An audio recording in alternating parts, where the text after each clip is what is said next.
l'invitation de la liste France Libre pour les européennes. Je voulais simplement vous dire ceci. Les personnes qui sont devant vous aujourd'hui et qui forment cette liste font partie d'une coalition. C'est une coalition. Une coalition d'associations citoyennes, citoyennistes, qui ont résolu de s'unir pour construire dans notre pays une force politique réelle, active, et qui se présente comme étant citoyenniste, c'est-à-dire une alternative à ce que nous impose le système, c'est-à-dire une dictature politicienne, c'est-à-dire ce qu'on appelle la République et dont on prétend qu'elle est une démocratie alors qu'elle ne l'a jamais été, et qui impose finalement un système électif aux citoyens et aux citoyennes de France qui consiste à voter et en votant à renoncer à sa souveraineté. C'est-à-dire que la République est le contraire de la démocratie. En démocratie, chacun décide, chacune décide. En République, on décide de qui va décider. Et c'est là notre grande différence avec les partis qui se présentent aujourd'hui aux élections européennes et qui proposent le même type d'élus, responsables depuis trop longtemps désormais du chaos dans lequel se trouve aujourd'hui notre pays. Ici, vous allez entendre parler des hommes et des femmes, des citoyens et des citoyennes, qui ont chacun, dans leur groupe de réflexion, une vision et des projets pour la France, pour un avenir de la France auquel ils ont réfléchi. Et vous allez voir qu'il y a un panel assez large. Il y a parmi nous des gens extrêmement modérés, d'autres qui iront jusqu'à vous proposer l'exfiltration de la Macronie aux îles Kerguelen avec une chaîne au pied et un boulet, je plaisante à peine, mais en fait, nous sommes tous très en colère, les uns et les autres. Alors il y a des colères modérées chez nous, puis des colères immodérées, mais c'est l'avantage aussi de la diversité et de l'imposition des différences et pas de l'opposition des différences. Donc, parmi nous, il y a plusieurs sortes de démocrates. Et chacun a une vision personnelle et collective de la démocratie. Et d'ailleurs, la démocratie, quoi qu'on dise, implique une organisation sociale. Parce qu'il ne faut pas confondre la démocratie avec le vote. Qui vote ? Au Vatican, on vote. C'est pas pour autant une démocratie. Et ce que je veux dire, c'est là-dessus que nous réfléchissons, nous, les citoyens, non encartés, apartisans. C'est de cela que nous parlons entre nous. C'est à cela que nous réfléchissons ensemble dans nos symposiums, à chaque fois que nous nous retrouvons pour parler de la France et de son avenir. Mais ce n'est pas aujourd'hui ce qui nous anime. Personne ici, aucun des groupes constitués qui s'est allié dans cette liste, n'a la volonté d'imposer sa vision aux autres. Nous nous sommes réunis dans un seul but, c'est celui d'avoir le maximum de voix pour avoir des élus. Nous avons pensé, nous avons eu cette réflexion entre nous, et nous nous sommes dit que nous présenter séparés, c'était nous affaiblir. C'était soustraire les voix des uns aux voix des autres. Et que si nous nous accordions sur un principe, un dénominateur commun, le plus petit dénominateur commun et pas le plus grand commun diviseur, eh bien, si nous nous accordions sur un objectif, eh bien, nous pourrions avancer ensemble, avoir des élus, enfin, utiliser ces élections européennes comme un laboratoire de la démocratie, visible de manière internationale en plus, puisque c'est une vitrine internationale, et qui nous permettrait d'exprimer à haute voix ce qu'est pour nous le citoyennisme, c'est-à-dire aujourd'hui une manière d'organiser dans la vie sociale une offre démocratique. Aussi, je vais vous dire qu'est-ce qui nous relie ici. Eh bien, ce qui nous relie ici, c'est que la grande différence avec notre vision de l'élu, la grande différence de notre vision avec celle qu'on nous impose depuis trop longtemps, c'est que notre élu, l'élu que nous proposons aux Français et aux Françaises, eh bien, est un élu dont le mandat est impératif. Nous, notre ADN, c'est le mandat impératif. Alors, qu'est-ce que le mandat impératif? Eh bien, le mandat impératif, contrairement au mandat des élus, qui nous représentent ou qui prétendent nous représenter depuis trop longtemps dans notre pays, eh bien, c'est un élu qui a un devoir d'information, qui a le devoir de donner des conseils éclairés à ses électrices et à ses électeurs, qui a le devoir d'agir et de porter la volonté collective. Mais pour cela, il faut qu'il soit dépositaire de la volonté collective, et il sera dépositaire de la volonté collective parce qu'il consultera en permanence ses électrices et ses électeurs. L'élu démocrate a un devoir d'information vis-à-vis de ses électrices et de ses électeurs, un devoir d'action, un devoir de conseil, mais il n'a pas le pouvoir de décision. Et c'est là qu'est la grande différence entre nous et ceux que nous allons affronter à ces élections. Nous sommes la seule liste qui propose cela aux citoyennes et aux citoyens français. Nous sommes la seule liste démocratique. Nous sommes la seule liste qui propose la démocratie. Et alors, bien sûr, vous allez nous dire, mais comment allez-vous assurer cette consultation permanente? Eh bien, déjà, en constituant par notre liste une première assemblée citoyenne. C'est-à-dire que, bien évidemment, les assemblées citoyennes auxquelles nous allons travailler à l'avènement, eh bien, ces assemblées citoyennes, nous sommes en train de réfléchir comment nous allons les construire. Est-ce qu'elles seront informatiques et sécurisées? Est-ce qu'elles seront des lieux où les citoyennes et les citoyens se rencontreront en présentiel pour discuter, pour voter, pour délivrer leur volonté?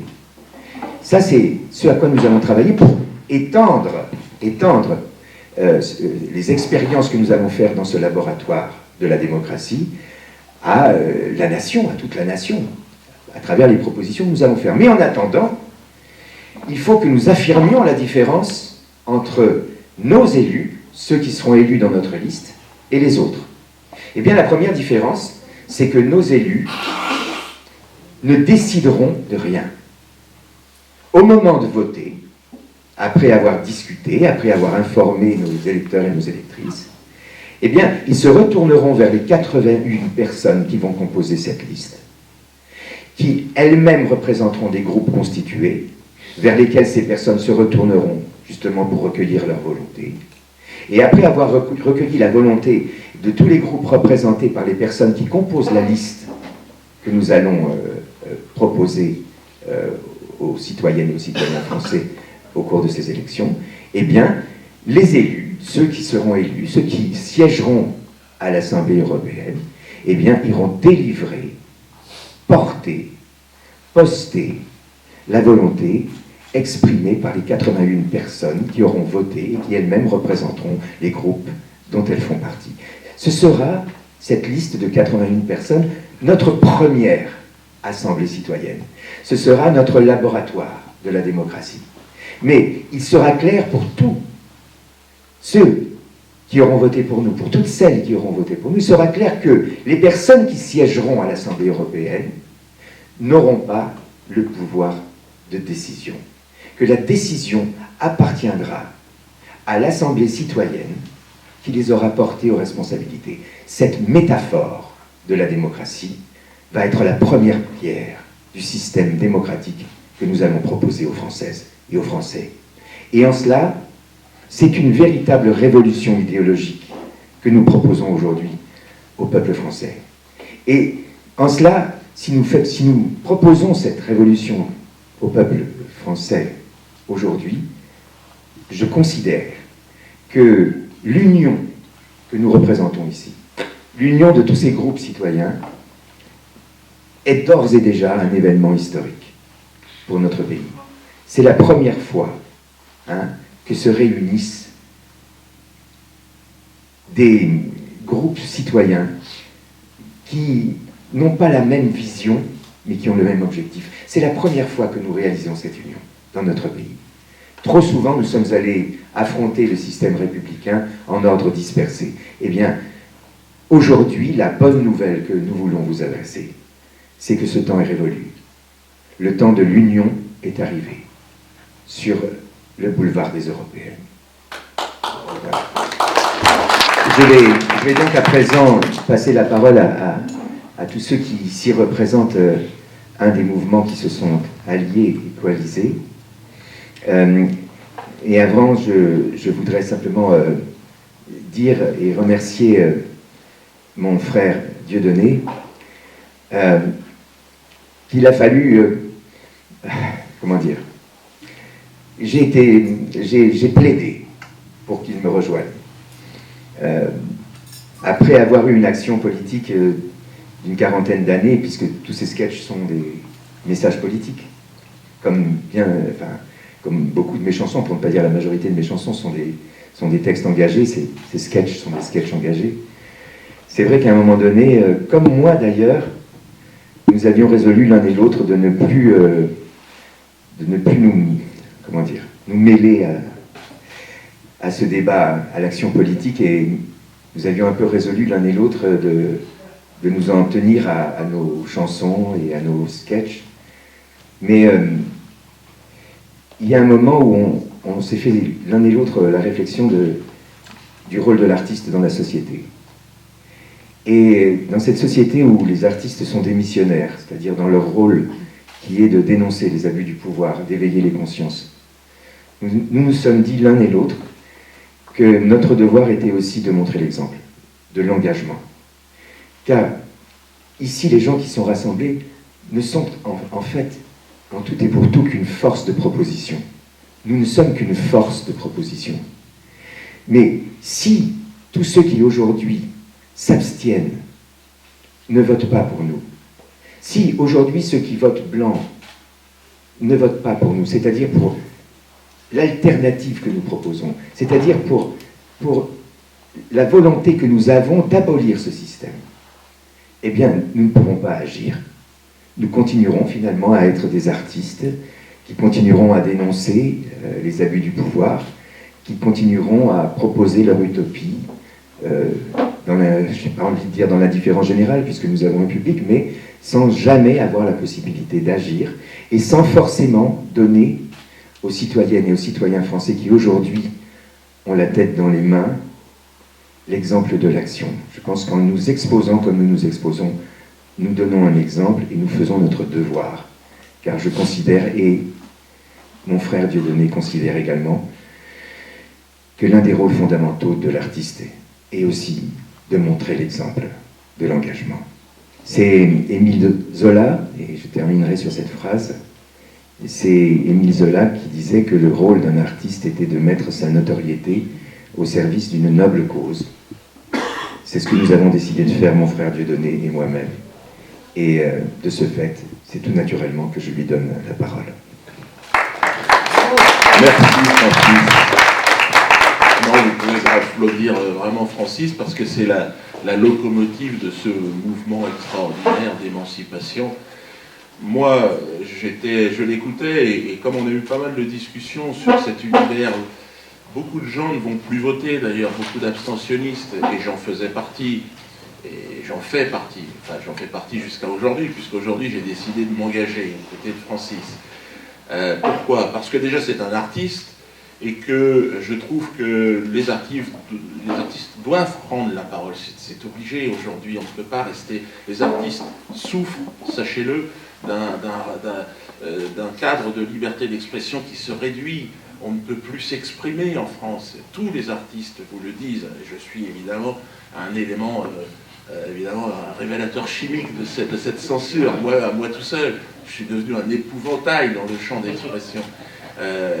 Francis a eu beaucoup de courage parce qu'il faut vraiment emmener cette dynamique, donc je l'ai soutenu et aujourd'hui je suis là pour dire soutenez-nous parce que c'est une initiative assez unique et je crois que c'est une œuvre collective, hein, c'est-à-dire que chacun arrive à cette tribune avec un parcours qui est complètement différent.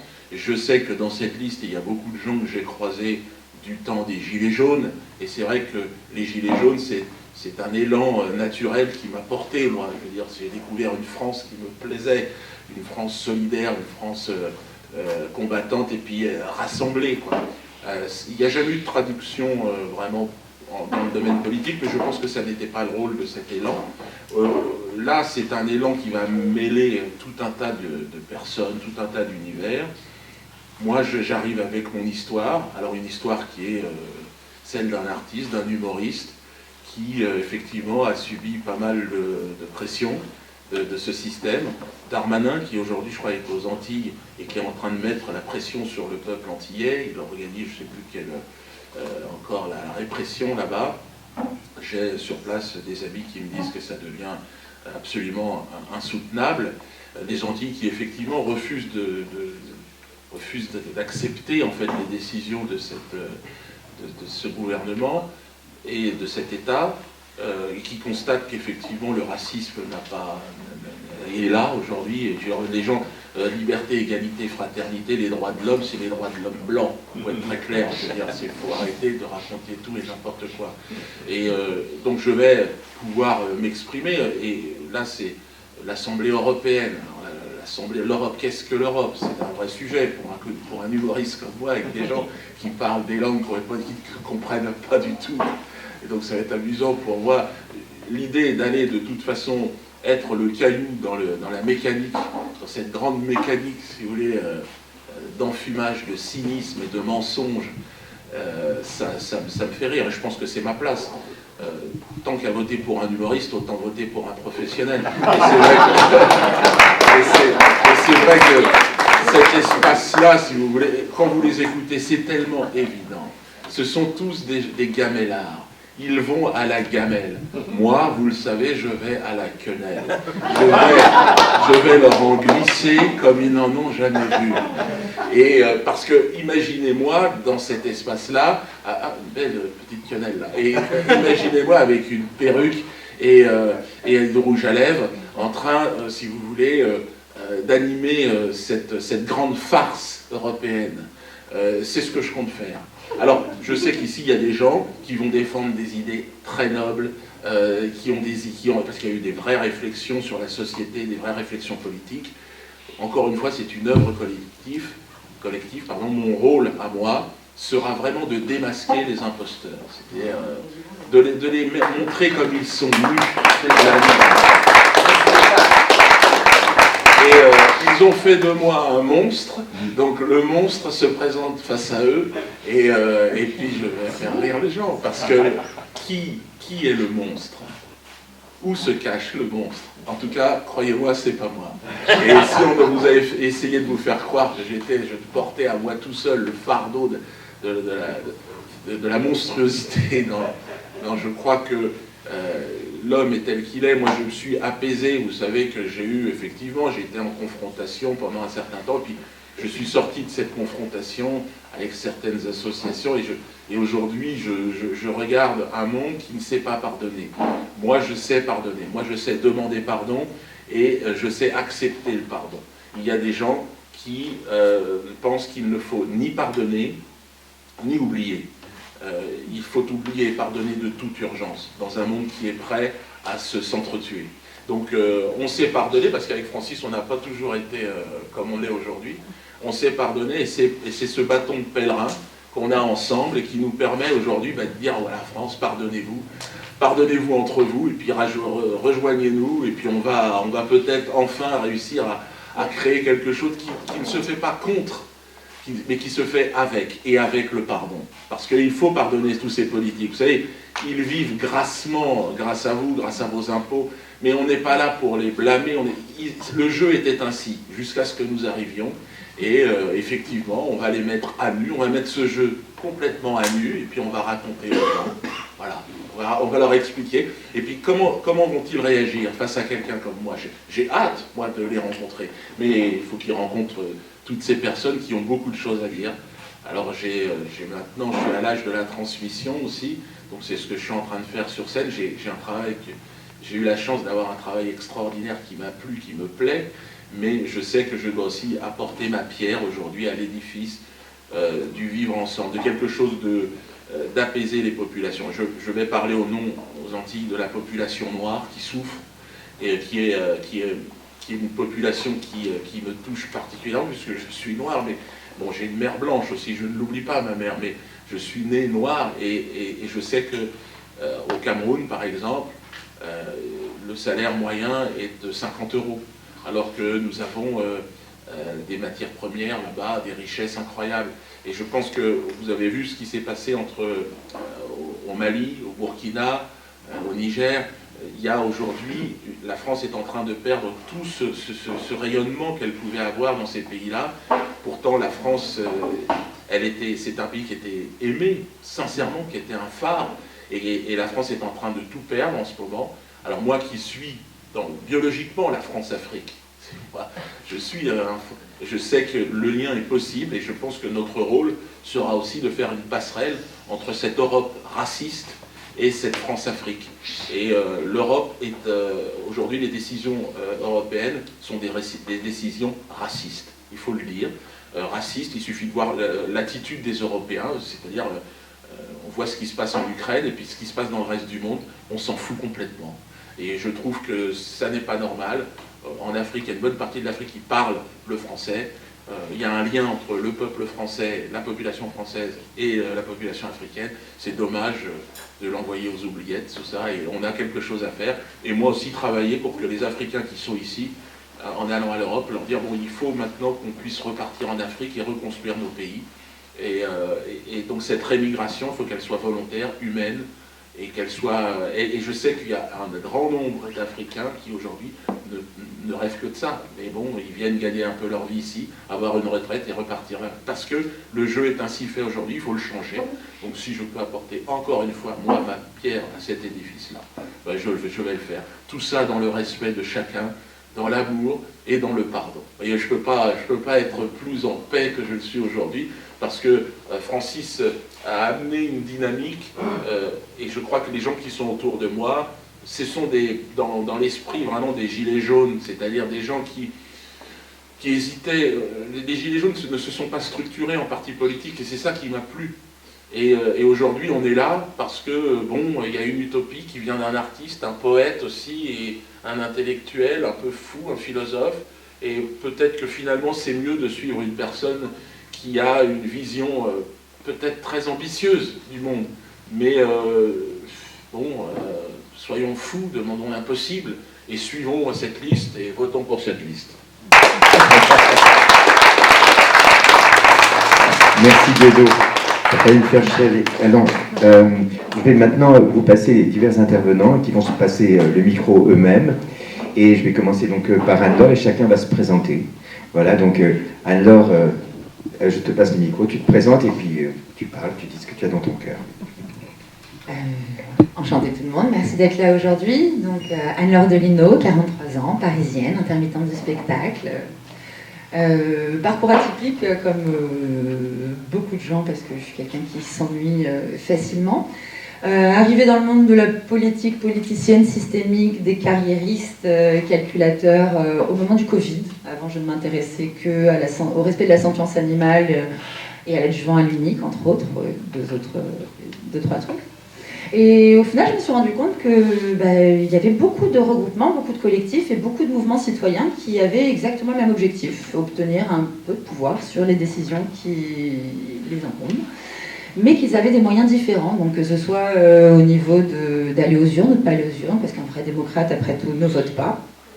Il y en a d'autres qui partent du principe que la démocratie, si c'est le vote, mais le vote comment ? Il y en a qui disent que c'est la représentativité, le tirage au sort. Donc en fait, tout le monde a le même objectif, mais tout le monde a des moyens différents. Et du coup, il y a plein de groupes variés qui existent et qui font des choses très très bien. Mais j'appelle presque ça personnellement, pas d'insulte, désolé pour toutes ces personnes, de la philosophie. Parce qu'à un moment, il faut de l'action. Et que quand on n'existe pas, avoir 100% de rien du tout, avec zéro micro, c'est très bien, mais pour mettre en place des éléments, mais pour réussir à les mettre en place, je pense qu'il faut des étapes. Donc déjà avoir un micro pour réussir à faire prendre conscience aux gens que ceci est possible, que ceci existe et que ce n'est pas parce qu'on vit dans un storytelling raconté par les médias, par l'argent et par toutes les personnes en conflit d'intérêts que nous devons partir du principe que c'est la seule et unique voie à suivre. À travers tous les mouvements citoyens qu'on a pu rencontrer, parce qu'on est nombreux à avoir essayé de faire l'amalgame entre des passerelles, au moins à minima entre ces mouvements, tout le monde en arrive à peu près à la conclusion de, malheureusement, dans ces mouvements, il y a toujours des gens qui partent du principe qu'ils ont fait énormément, ils y ont tellement réfléchi à leurs moyens, que, là j'extrapole, ils ont peut-être des biais cognitifs qui leur font ne pas comprendre à quel point ils ne peuvent pas y arriver dans le système actuel. Donc il y a des choses qui sont magnifiques, il y a des projets en or, platinium, cependant, dans le système actuel, ceci mérite une ou deux étapes pour être mis en place. À titre personnel, par exemple, je suis pour le tirage au sort. Que mon employé présidentiel, qui a du coup le pouvoir de signature au nom des Français sur la représentation internationale, soit une chèvre avec un tampon increur un jour, ça ne me dérange pas. À partir du moment où on a mis en place ce qu'il fallait pour que ce processus soit viable. À ce jour, je me suis, à titre personnel, mais encore une fois, hein, on ne s'est pas unis sur cette liste des européennes parce qu'on est d'accord. On n'est pas d'accord. On s'est mis ensemble sur cette liste parce que malgré nos désaccords, nous avons le même objectif. Et on part du principe qu'il va falloir qu'on trouve le consensus pour mettre en place ces assemblées citoyennes. Il y a ce jour des listes pour les européennes qui nous proposent des programmes. Des programmes basés sur des théories ou sur des concepts qui n'ont pas forcément d'audit, sans états généraux des communs. Les communs, ce sont la monnaie, l'énergie, les transports, l'énergie, la santé, la justice, les médias. À partir du moment où je ne sais pas quelle est l'énergie à disposition, quelle est la recherche et le développement nécessaires pour mettre en place chacune des options des possibles, comment puis-je décider ? On a eu un rapport qui s'appelle le GIEC, et nous avons des écologistes qui nous expliquent que du coup il faut que tout soit électrique, qu'on mette des éoliennes, terriennes, marines. Pas d'analyse sur les sonars par rapport à la population marine, pas d'analyse sur... également, j'ai cru comprendre que les oiseaux subissaient énormément avec les éoliennes. On change les fréquences, alors qu'on nous parle à côté de ça de la fréquence d'amalgame de l'eau à l'intérieur des tissus humains. Donc on ne va pas rentrer dans le détail. Cependant, ce qui est important à dire, c'est que je ne pense pas que beaucoup d'entre nous aient l'information claire et transparente, accessible, de façon à prendre une décision claire. Ainsi, nous voulons vraiment, au niveau de cette liste, et nous sommes tous d'accord au moins sur ceci, mettons en place des audits.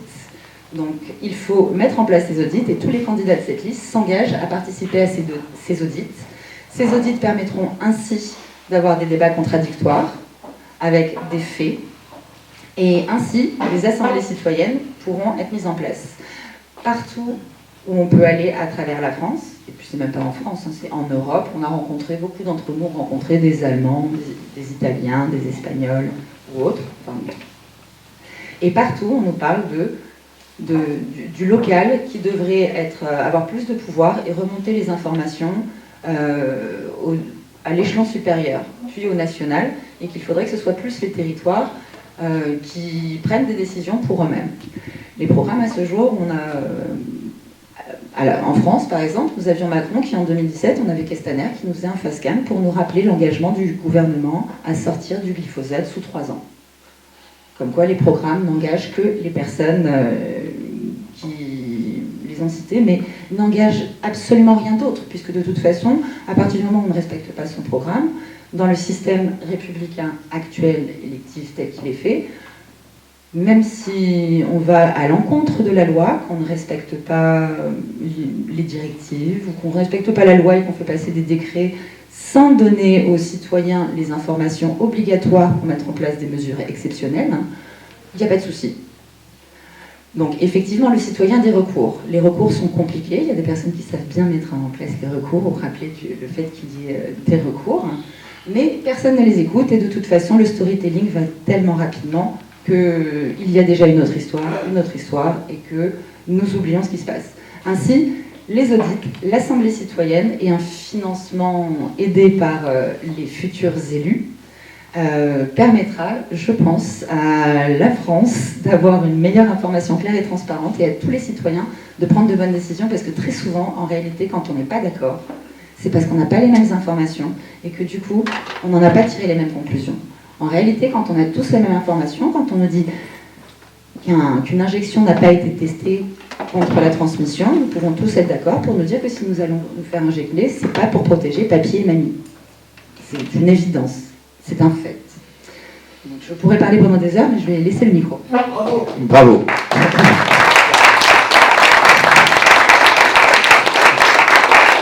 Je vous confirme que Anne-Laure peut parler pendant des heures, mais que c'est quand même à chaque fois qu'elle ouvre la bouche, c'est pour dire des choses intelligentes. Donc effectivement, ça peut durer des heures. Je vais vous passer maintenant Marty Ducanda, qui représente ici l'Alliance révolutionnaire. Je vais le laisser se présenter lui-même. Alors déjà, je voulais tous vous remercier d'être là, parce que c'est important, c'est quand même un moment historique. Hein.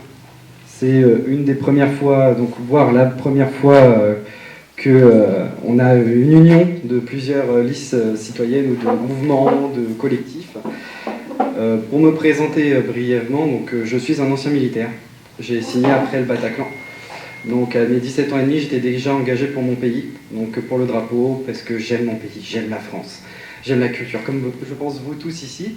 D'ailleurs, c'est ce qui fait un peu notre force, c'est l'amour qu'on a pour notre culture. Et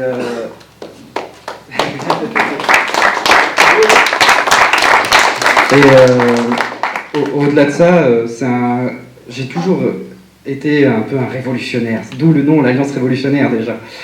Donc c'est un mouvement citoyen qui m'est venu à l'idée il y a quelques temps. Peut-être que la plupart d'entre vous l'avez vécu, parce que j'ai eu une fois, je suis rentré un midi, et j'ai vu ma mère qui ne mangeait pas un repas. Je lui ai posé la question, pourquoi ? Parce qu'elle devait payer les études de ma petite sœur. Je sais qu'il y a énormément de personnes comme ma maman qui vivent ce problème tous les jours. Et moi, c'est cette injustice de me dire qu'il y a énormément de gens qui peuvent se permettre de vivre, mais sans regarder ce qu'ils dépensent ou quoi qu'est-ce, et qu'à côté de ça, il y a des gens comme ma maman qui nettoient des toilettes, donc ma mère qui est technicienne de surface, qui doit faire le choix entre manger un repas sur deux ou payer les études de ma petite sœur. Et c'est ce côté-là qui a déclenché en fait cette haine et cette hargne qu'il y a donc en chacun d'entre nous.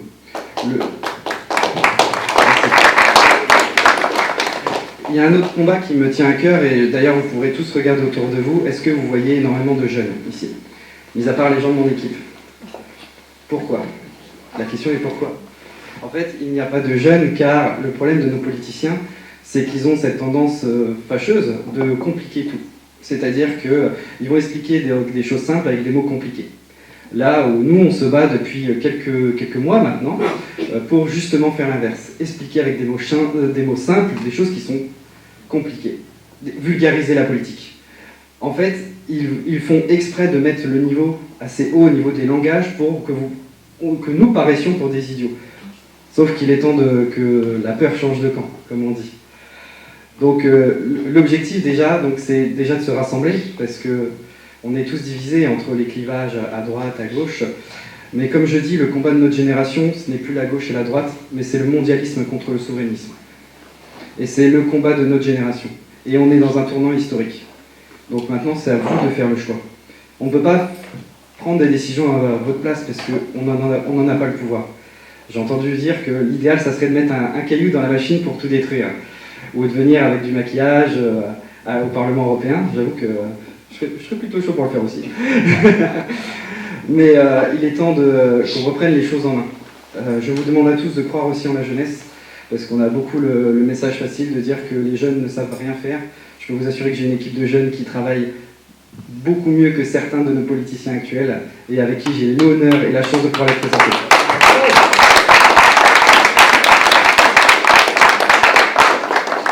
Et il y a quelque chose qui est important aussi, c'est la chance et l'honneur que m'a donné Francis, la confiance. Parce que on est un nouveau mouvement, hein, on a ouvert en octobre, c'est pour vous dire, on est un bébé et pas que dans le sens propre. Hein. Donc on est assez jeune, et par le biais de nos convictions et de notre combat, il a décidé de nous faire confiance, de nous tendre la main, à nous la jeunesse. Et je vous demande à tous aujourd'hui de faire la même chose. La jeunesse a besoin de vous. Elle vous tend la main. Ne la lâchez pas. Bravo.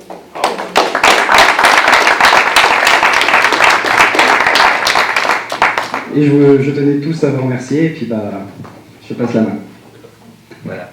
Donc maintenant, je vais vous passer à Christian Cotten, qui va se présenter lui-même et qui va vous donner le nom de son mouvement, le mouvement qu'il représente. Bonsoir et merci d'être là. Christian Cotten, le vieux en breton, c'est facile à retenir. Psychosociologue infréquentable, psychothérapeute fou et complotiste diplômé de l'université de Sirius.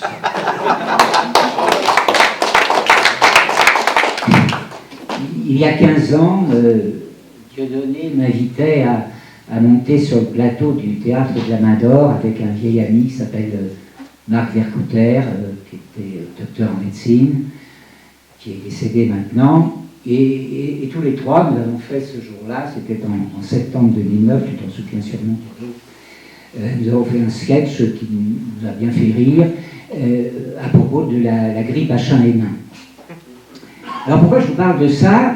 Parce que en 2020, contrairement à d'autres, moi je suis rentré dans une intense jubilation. Pourquoi je suis rentré dans une intense jubilation? Parce que je me suis souvenu qu'en 2009, ils avaient déjà fait une répétition de ce qu'ils étaient en train de démarrer en 2020. C'est-à-dire une opération marketing, accessoirement génocidaire, de réduction discrète du niveau de la population globale de la planète. Opération marketing destinée à vendre des poisons, présentés sous le titre de prétendu vaccin. Et quand j'ai vu arriver ça en 2020, je me suis dit, waouh, génial, on y est. On est où? On est à l'endroit de la bonne nouvelle, c'est-à-dire à l'endroit où nous sommes en train de commencer sérieusement à changer de paradigme. C'est-à-dire à passer d'un paradigme construit sur la peur, et donc forcément sur la violence, parce que quand un être humain ou un chat a peur, il devient violent. Nous sommes en train de passer d'un paradigme basé sur la peur et la violence à un paradigme basé sur l'amour. Alors évidemment, ce chemin-là est un chemin d'une extrême violence, parce qu'il demande un réveil. Et ce réveil est violent. Ce réveil est violent. Mais quand les prémices de ce qui s'est passé depuis 2020 ont commencé à émerger, c'est vrai que j'étais content. Parce que ça fait des années que je parle de l'euthanasie de la Ve République. Nous y sommes. Ça, c'est la bonne nouvelle que je porte ici et là, quand on veut bien m'écouter. Nous sommes à la fin, chacun de nous va mourir. Hein. Vous connaissez des gens qui sont morts. Le mage noir, Attali, qui conseille nos prétendus présidents de la République depuis plusieurs décennies, le mage noir proclame haut et fort que l'euthanasie va être une nécessité pour réguler les populations au-delà de 65 ans. Bon, il a dépassé le seuil quand même, là. Moi aussi d'ailleurs. Les systèmes meurent comme les individus, les civilisations meurent. Et les régimes politiques aussi. Moi, je suis là pour annoncer la fin du régime politique dans lequel nous vivons. Il y a deux forces majeures pour achever un régime politique, pour l'accompagner dans l'euthanasie. La première force, c'est celle du verbe. Dieudonné et Francis ont la compétence pour cela. Je ne me débrouille pas trop mal non plus. Et puis la deuxième force, c'est la force du droit et la force des armes. Moi, ma conviction, c'est que les fonctionnaires français, il y en a beaucoup qui sont des gens intègres et intelligents, et de bon niveau culturel et intellectuel. Et je pense, entre autres, aux magistrats, mais pas que. Et je pense que ces gens-là vont à un moment ou à un autre accomplir le geste final de l'euthanasie de la République. Et pour moi, ça c'est une belle nouvelle. Alors Francis me reproche régulièrement de vouloir envoyer celui que je ne nommerai pas aux îles Kerguelen. C'est une blague qu'on a fait un jour avec un de mes amis. Il fait froid là-bas. Donc je pense que Véronique, qui vient de Guyane, sera certainement contente de nous parler de la Guyane, peut-être à la place des îles Kerguelen. Le climat est meilleur. Le climat est meilleur. Et puis comme dit Diodo, il faut savoir pardonner. Vous savez, le pauvre garçon, là, c'est une victime, fondamentalement. Les victimes de traumatisme infantile, j'en connais beaucoup, hélas, depuis 20 ans, du côté des dossiers de pédocriminalité. Pierre Barnerias est en train de se préparer à sortir un film qui s'appelle Les Survivantes, qui témoigne de plusieurs personnes que je connais bien, de très près, survivantes de formatage pédocriminel fortement intensif dans leur jeune âge. C'est comme ça qu'on fabrique des tueurs 20 ans ou 30 ans plus tard. Vous irez voir ce film, il va sortir très bientôt en avant-première au Rex, dans quelques semaines, je crois. Pardonnez-moi, je m'égare. Je reviens à mon sujet, je reviens à l'euthanasie, puis je reviens à cette pauvre victime dont je parlais tout à l'heure. Alors je ne sais pas s'il faudra l'envoyer aux îles Kerguelen ou en Guyane, et je m'en fiche un peu à vrai dire, mais ce que je sais, c'est qu'à un moment, il va falloir aller à la confrontation avec ce que j'appelle les bandes criminelles organisées au service de puissances étrangères qui utilisent les institutions de la République et les institutions européennes pour détruire les peuples d'Europe et en particulier détruire la France. Nous avons aujourd'hui au pouvoir en France des gens qui sont au service d'une puissance étrangère en particulier, qui s'appelle l'Empire, à qui nous donnons des milliards et des milliards tous les jours pour aller massacrer à Gaza, aller massacrer en Ukraine, aller massacrer dans le Donbass, et puis j'en passe, et des meilleurs, on les oublie à la fin, tellement la liste des massacres est longue, et tout cela pour aller enrichir les forgerons américains, ceux que j'appelle les forgerons, c'est-à-dire les marchands d'armes. C'est la vieille tradition des forgerons qui s'enrichissent grâce à l'aide des rats de la finance. Nous enrichissons les rats de la finance, les fonds de pension américains. Quand est-ce que nous allons sérieusement arrêter tout cela? Moi, mon objectif, c'est de dire stop. C'est de créer un schéma de rupture. Alors, si le schéma de rupture doit passer par la poésie et l'humour, tant mieux. J'espère que ça va se passer comme ça. J'espère. Mais j'en suis pas certain. Bon, j'ai assez parlé. Merci. Merci de m'avoir écouté. En tout cas, nous allons tout faire pour que ce schéma de rupture se fasse sans violence, et c'est le sens de notre action politique.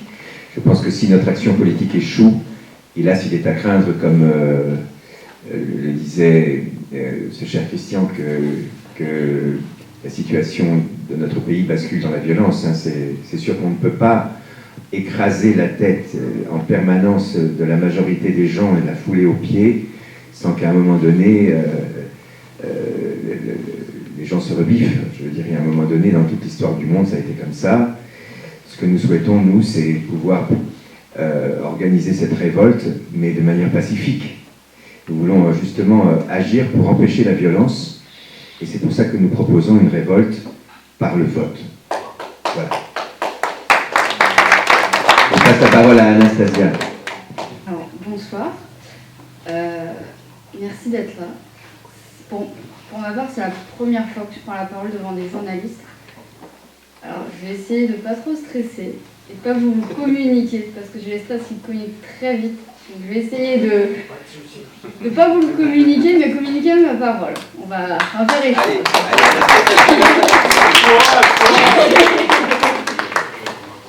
Je vais même vous communiquer mon sourire. Voilà. Alors, par où commencer? Je m'appelle Anastasia, j'ai 25 ans.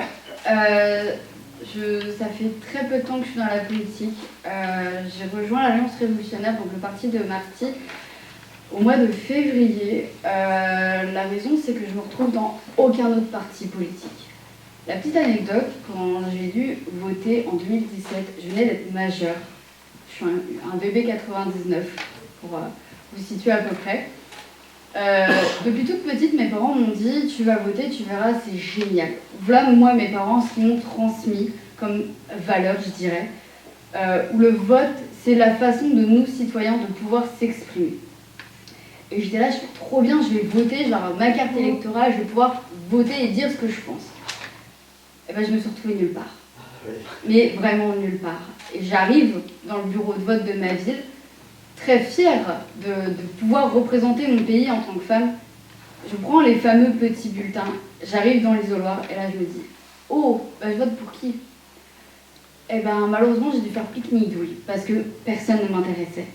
Et là, je me suis dit « Ah ouais, mais là, ça fait mal de devoir faire pique-nique douille et de devoir donner ma confiance à quelqu'un qui ne me représente pas. » Et j'ai dû faire comme ça jusqu'aux dernières élections. Et là, je me suis dit, ouais, il va peut-être falloir faire changer les choses parce que là, ça va pas. Et du haut de mon jeune âge, je me suis dit, moi, toute seule, j'y arriverai pas à faire changer les choses. Alors, je me suis dit, bah, est-ce qu'il y a quelque chose qui change? Et j'ai rencontré Marty, qui m'a parlé de son programme, qui m'a parlé de l'Alliance révolutionnaire. Et je me suis dit, bah, pourquoi pas intégrer, juste voir. Et j'ai le rôle de la chargée de communication dans le parti. Je m'occupe de l'Instagram du parti. Je vous invite à aller voir, on publie assez régulièrement. Et j'ai pris goût à publier des choses, à m'intéresser petit à petit à la politique. Et je me suis dit, ok, je vais faire entendre ma voix. Alors oui, je suis jeune, mais à vous de nous faire confiance. Nous, on vous tend la main, comme disait Marty. Saisissez-la et faites-nous confiance. Alors nous, on a entre guillemets la maîtrise des réseaux sociaux parce qu'on grandit avec. Mais si vous ne nous faites pas confiance, on ne pourra pas aller bien loin et le système continuera ainsi. Le système nous fait mal déjà de nous. J'étais étudiante encore il y a quelques semaines de ça, j'étais étudiante infirmière en dernière année. Et je ne sais pas si vous avez entendu parler des réseaux sociaux, de la précarité des étudiants. La situation, moi je l'ai vécue avec le dernier échelon, le premier échelon de la bourse, comme on dit au Crous, le 0 bis, pour ceux qui connaissent, c'est avec 100 € par mois pour vivre. Ouais, exactement. 100 € par mois, on ne vit pas. On paye notre loyer, on est déjà à découvert. Pour ma part, c'était ça. Je ne voulais pas dépendre de mes parents, alors j'ai fait le choix de travailler à côté. J'étais aide-soignante de nuit dans un EHPAD. J'ai adoré mes études, j'ai adoré mon travail. Malheureusement, à force d'enchaîner études, travail, psychologiquement, je ne tenais plus. Parce que le domaine de la santé va mal également. Le système étudiant va mal parce qu'on nous pousse à faire des études, parce que sans études, on n'a pas de métier. Mais sauf qu'on n'est pas aidé en tant qu'étudiant, donc on n'ira pas loin. Dans le domaine de la santé, ça va mal. Donc on nous dit, faites des études pour devenir infirmière parce qu'il nous manque des mains. Faites des études pour devenir médecin parce qu'il nous manque des médecins. Alors c'est très bien, mais venez nous aider, nous, en tant que professionnels de la santé. Parce que ça va mal, on le dit. Mes confrères, si je peux les appeler mes confrères ainsi, descendent dans les rues, comme pour le Covid, même, ils l'ont dit que ça n'allait pas, et ainsi de suite. On leur fait des promesses en leur disant « oui, vous inquiétez pas, on débloque de l'argent », mais en réalité, sur le terrain, il n'y a rien. Et j'en ai la preuve, j'ai travaillé, et je peux vous assurer que non. Dans mes stages, j'ai vu la misère, et c'est juste horrible. Et en tant que personne, je ne me retrouvais pas du tout dans le milieu, mais vraiment pas. Alors j'ai pris la décision à contre-cœur de mettre en pause mes études, et mettre en pause mon travail, pour ne serait-ce que faire entendre ma voix et faire bouger les choses. Dis donc, pour quelqu'un qui va pour la première fois devant les journalistes, je pense qu'on va te nommer porte-parole de la liste. Maintenant, je donne la parole à Noël Lapierre qui nous a rejoints et qui va vous expliquer pourquoi il est avec nous. Merci Francis. Je tiens aussi à vous féliciter tous d'être venus se joindre au collectif qu'a lancé Francis et Dieudonné. Et aussi Christian, mais surtout les petits jeunes qui sont pas très loin de chez moi, Marty, Anastasia, qu'on suit déjà depuis un certain temps. C'est rassurant de voir des jeunes aujourd'hui.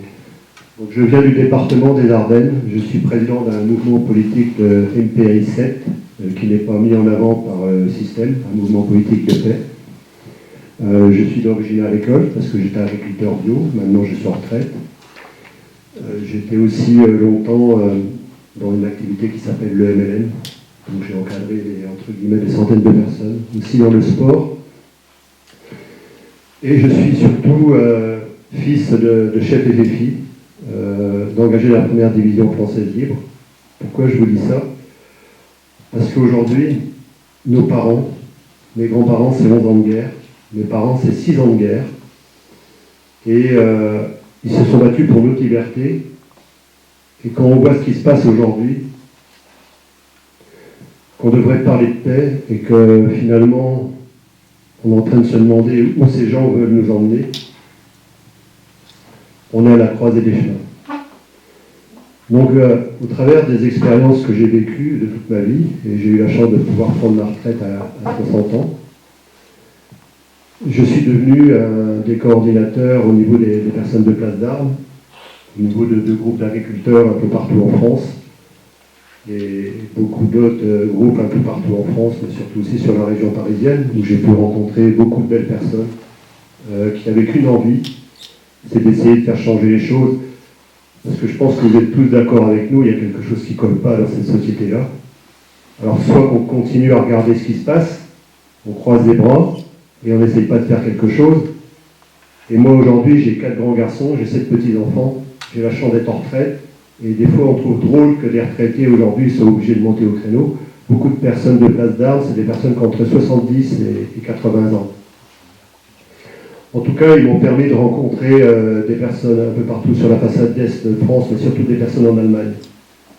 Ces personnes-là en Allemagne, avec le drapeau Croix de Lorraine et FFI qui se promènent bleu, blanc, rouge, qui se promènent un peu partout en Allemagne avec un interprète français, c'est inimaginable il y a quelques années. Aujourd'hui, voilà, j'ai eu une histoire de couple qui s'est arrêtée après 37 ans, et aujourd'hui, en fait, je suis avec une Allemande. Alors, vous voyez le lapsus, un fils de chef FFI, Croix de Lorraine, engagé de la première division française libre le 12 septembre 1944, et son fils qui est en train de se promener un peu partout en Allemagne avec des prises de parole du sud au nord, au centre de l'Allemagne, un peu partout, donc des grands événements qui sont en train de faire. Il n'y a qu'une envie au niveau des populations, mais surtout au niveau de la population franco-allemande, qui est en fait la colonne vertébrale de l'Europe. On est regardé. On est regardé aujourd'hui. Et la décision appartient aux populations. Ce n'est pas des gens qui ont été élus, on ne sait pas par qui, en finalité, qui veulent nous diriger, qui sont pour moi quand même des escrocs notables, et ils auraient plus leur place derrière des barreaux qu'ailleurs. Aujourd'hui, nos parents nous ont laissé des valeurs, mais ils nous ont surtout laissé certaines valeurs comme l'entraide, le respect, la fraternité. Et aujourd'hui, si je suis là, c'est parce qu'on a tenté plein de choses, on a fait plein d'expériences. On a essayé de regrouper des personnes. C'est comme ça que j'ai rencontré énormément de personnes sur tout l'été, sur Paris et ailleurs. Et on a vu que, comme dans le système, il y a des personnes qui ont du mal de faire le chemin qui va d'ici à ici. C'est-à-dire qu'ils vont s'accrocher à des petits morceaux de pouvoir, tout simplement pour encore un petit peu exister. Et en fait, le secret, c'est justement de lâcher tout ça. On s'en fiche de qui on est. En fait, en finalité, qu'est-ce qu'on est? On n'est pas grand-chose. On n'est qu'une poussière sur cette terre. Et si on n'est pas capable de faire un peu quelque chose avec les personnes qui sont aussi rien à leur niveau, ben ça va poser des problèmes. Et donc on devient que poussière. Mais si petit à petit, on commence à descendre nos mentales, nos égos, et qu'on le met au service de toutes les personnes qui sont en train de nous regarder un peu partout dans le monde, en France, au niveau de nos enfants, au niveau des jeunes, et c'est pour ça que moi, franchement, les jeunes qui sont là, ils peuvent être fiers. Et les personnes aussi, je vous leur dis, vous pouvez être fiers de ce que vous faites parce que vous avez eu le courage d'essayer de faire quelque chose. Et aujourd'hui, c'est plus qu'essayer, parce que, en fait, le système qu'ils ont construit, qui nous promet, il est déjà détruit. Il est déjà détruit. Et donc, on ne va pas se gêner pour le pousser dehors. Alors, il y a un mouvement de paix qui est en train de se mettre en place. Et il y a de plus en plus de personnes qui sont observatrices. Et à votre avis, si demain, les populations, et en tout cas le choix des Allemands est fait, je vous garantis que le choix est fait en Allemagne. Et aujourd'hui, si les populations voient un mouvement qui s'initie de paix, avec des hommes, des femmes, des personnes du spectacle, des jeunes, mais des moins jeunes, mais surtout que ces gens-là parlent de paix. Et qu'à un moment donné, l'armée vient se positionner juste à côté. Pas pour répondre à une guerre, pas pour faire un coup d'État, mais tout simplement, c'est ce que je suis en train de négocier. C'est ce qu'on est en train de parler. Que tout simplement, l'armée vienne se positionner sur des événements avec des discours de paix. Et qu'est-ce qui va se passer à partir de ce moment-là? Les populations nous regardent. Pour l'instant, on leur impose la pensée unique. Ils pensent qu'il n'y a qu'une solution. Alors ils cherchent, dans la qu'une solution, des solutions par défaut. Donc ils vont voter ou pas voter, mais à chaque coup, ils vont le faire par défaut. Et ce mouvement d'ampleur qui est en train de se coordonner, grâce à l'acceptation de Francis, et moi je lui tire un sacré coup de chapeau, parce que je sais qu'il a une pression. Qu'il soit aimé ou pas aimé, on s'en fout de ça. C'est pas ça qui m'intéresse. C'est l'objectif de ce qu'il est en train de faire. Il a eu le courage de le faire. Il a eu le courage de faire le chemin d'ici à ici, et moi j'ai senti ça. C'est pour ça que je suis venu à ses côtés. Parce que j'ai compris qu'en fait, lui ce qui l'intéressait, c'était pas d'être le chef, c'était de montrer une direction, mais surtout d'accepter le multitête. Aujourd'hui, beaucoup de personnes cherchent un sauveur, cherchent un messie, cherchent un je sais pas quoi. Ça n'existe pas. Ça n'existe pas. Si vous le font croire, je vous le dis, ça n'existe pas. Soyez votre premier sauveur. Soyez celui qui fait.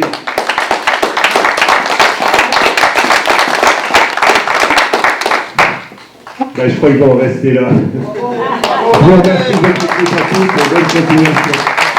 Je vais donner la parole à Nora et à Véro. Nora, à toi. À toi. Oui, alors je crois que Noël, tu as quelque chose à nous annoncer quand même pour l'Allemagne. Oui.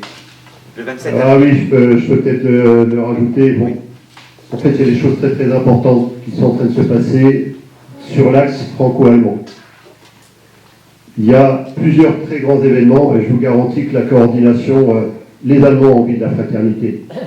Les trois guerres qui ont été faites, 70, 14 et 40, ont été faites là par l'imposition sur les populations. Les populations ont envie de la fraternité. Et en fait, il y a eu déjà plusieurs grands événements dont j'ai participé avec des prises de parole, et je vous rappelle, avec le drapeau bleu, blanc, rouge, croix de Lorraine et FFI. C'est improbable ce qui s'est passé en Allemagne, mais en tout cas c'est réel. Et d'ailleurs, vous pouvez aller voir sur la chaîne YouTube Papillon 111 ou TikTok Papillon 111. Moi, je ne suis pas un youtubeur, enfin tous ces trucs-là, peu importe, c'est un moyen de communication. Donc le 27 avril, il va y avoir un événement dans le centre de l'Allemagne, où il va y avoir, ça va être vu à l'international. Donc il va y avoir plusieurs tribunes. Des gens de l'OMS. Il faut savoir que les comités, un collectif sur le secteur d'Hambourg, avec des personnes, des avocats, des scientifiques, des juristes, ont posé des plaintes contre l'OMS et le ministère de la Santé en Allemagne, et c'est une première en Allemagne, ils ont gagné. Ils ont gagné. Donc vous voyez, il est en train de se passer des choses. Donc là, il y a un événement le 27 avril. Ça va toucher des milliers et des milliers de personnes, et ça va être vu à l'international. Et là, ils nous ont préparé des tribunes, et Nora est un peu au courant, parce qu'en fait, elle a accueilli l'autre jour les Allemands sur Paris. Donc elle les a accueillis, et je la remercie au nom des Allemands. Ils ont vraiment apprécié votre attitude. Voilà. Et donc le 27 avril, ils vont nous permettre de prendre la parole. Et là, il y a déjà Marty qui a répondu, mais surtout Francis aussi qui a répondu. On essaye de faire venir, ils sont en train de regarder pour faire venir un général côté allemand. Et moi, je suis en train de travailler avec certaines personnalités pour essayer de faire amener aussi un général. Pas pour parler de guerre, tout simplement pour parler de paix. Et on va essayer d'amener une autre personne, on va dire quelqu'un côté russe et quelqu'un côté ukrainien. Donc pour l'instant, on parle d'Europe, on ne parle pas du monde, on parle d'Europe. Et donc, moi, je vais, avec l'autorisation, j'ai demandé aux Allemands, donc ils vont permettre à Francis de prendre la parole.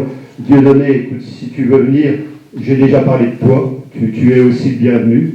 Je vous redonnerai plus de détails parce que je viens seulement d'avoir le calendrier. Et puis bien sûr, Marty, d'autres qui m'ont dit qu'ils viendraient. Il est en train de se passer des choses. C'est important. Il y a un autre événement qui va se passer le 18 mai à Nancy, et on va rebasculer à 18 mai à Nancy, mais je vais quasiment à 2 endroits, c'est-à-dire le 18 et 19 mai, il y a un événement qui se déroule aussi à Neustadt. À Neustadt, on va dire, c'est 30 km au nord de l'Alsace, donc en Allemagne. Neustadt, c'est une ville de 53 000 habitants, et il y a un château qui s'appelle le château d'Ambach. Les personnes qui sont venues, Karl Friedrich, tous ces groupes-là, c'est des gens qui viennent de là-haut, mais d'un peu partout en Allemagne, à 2 heures à la ronde. Et là-haut, il y a toujours là-haut, j'ai déjà fait énormément de prises de parole. Alors, comprenez une chose, quand on parle en Allemagne, c'est tout le monde écoute. Il n'y a pas de dispersion. Autant quand ils arrivent en France, ils se disent voilà, qu'est-ce qui se passe. Mais en Allemagne, tout le monde écoute, tout le monde respecte. Et ça, c'est très important. Et je vais peut-être laisser la parole à Francis. Il y a aussi une raison pour laquelle tout le monde écoute en Allemagne. Quand quelqu'un parle, c'est parce qu'en allemand, le verbe est à la fin. Donc si on n'a pas écouté ce qu'il a dit avant, voilà, c'est une petite précision linguistique et je te donne le micro, Nora. Non, je pense que c'est bon, c'est pour vous situer les événements, vous les aurez. C'est surtout le 27 avril, vous êtes tous les bienvenus. Et vous savez, aujourd'hui, même s'il y a des médias qui sont ici, il y a une chose qui ne peut pas nous empêcher, c'est le bouche à oreille. On est, comme en 1944, les 200 000 résistants. Donc on est dans cette coalition, cette coordination-là. Donc le bouche à oreille.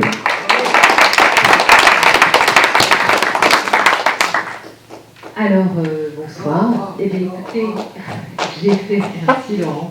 Alors, j'ai fait un petit texte pour être concis. Vous m'avez dit, Christian m'avait dit de préparer un texte, mais je vais quand même me présenter avec un peu plus de souplesse.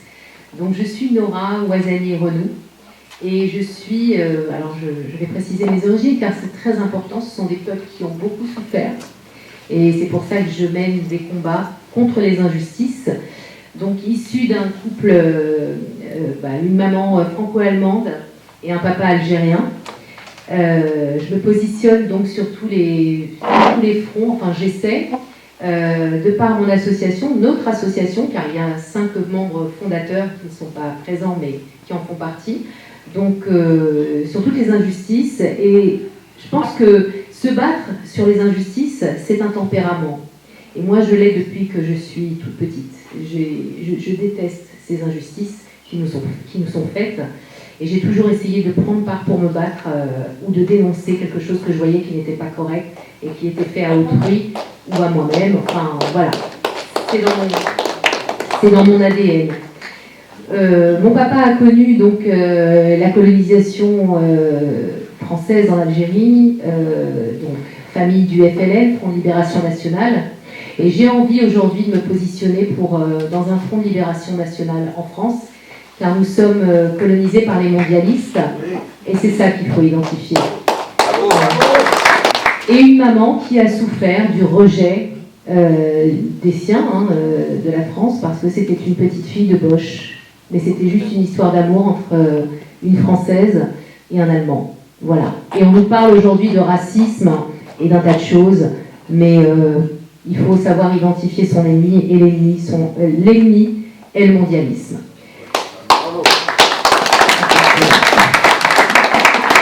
Donc, contre-attaque. Alors, je suis une maman j'ai 53 ans, j'ai 2 grands-enfants, et je les aime d'un amour passionné. Voilà. Et ça, c'est le nerf de la guerre pour moi. Donc, je ne veux pas partir de ce monde sans avoir tenté de changer les choses, être un grain de sable dans ce mouvement-là. Et je pense qu'aujourd'hui, j'ai trouvé des partenaires de qualité. Quand Francis m'a proposé de faire partie de ce beau mouvement, de cette belle initiation avec Dieudonné, 2 éveilleurs de conscience. Dieudonné, je le suis depuis 20 ans. J'étais en émoi devant ses sketchs parce que de vérité. Et j'ose le dire, et qu'on vienne me dire que je suis je ne sais quoi. Non, je ne pense pas, je fais partie des justes. Francis, par ses prises de position aussi, que j'ai plus découvert pendant la crise des Gilets jaunes, on a marché côte à côte dans des rassemblements, dans des manifs. Et maintenant, je vais vous lire mon petit texte, parce que je suis très bavarde, et moi aussi, je peux partir dans tous les sens, donc je vais me tenir à mon texte, parce que sinon ça va être trop long. Et ensuite, je donnerai la parole à Véronique Padilla, qui est ici avec nous, et avec grand plaisir d'ailleurs. Donc voilà, ne m'en voulez pas, je suis obligée de lire mon texte. Non, on t'en veut pas. Merci. Alors, il était une fois ma France, celle que je connaissais et que je souhaite retrouver. En ces temps-là, le suffrage universel permettait d'élire des représentants garants des institutions démocratiques. Hélas, les temps ont bien changé.